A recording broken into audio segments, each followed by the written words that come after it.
Move AI review. Is this 3D motion capture worth it? So Move AI is a markerless motion capture platform that uses artificial intelligence and computer vision to transform regular video into 3D motion data. So unlike traditional mocap that requires suit and expensive hardware, Move AI works with just a smartphone or a multi-camera setup.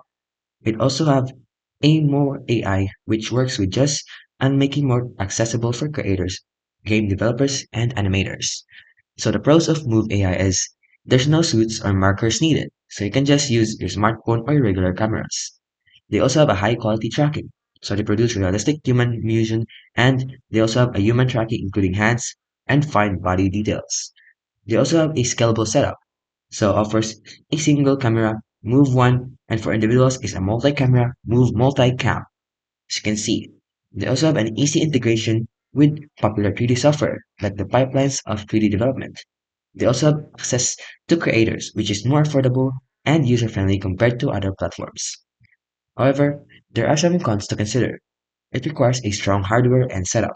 So although you don't need the good hardware and devices, you'll need a good PC or a smartphone in order to do so. It's also not perfect for complex movements, and they also have subscription costs, and it is also still evolving. So overall, Move AI is a powerful tool for creators who want affordable and flexible motion capture without the need for suits or expensive hardware.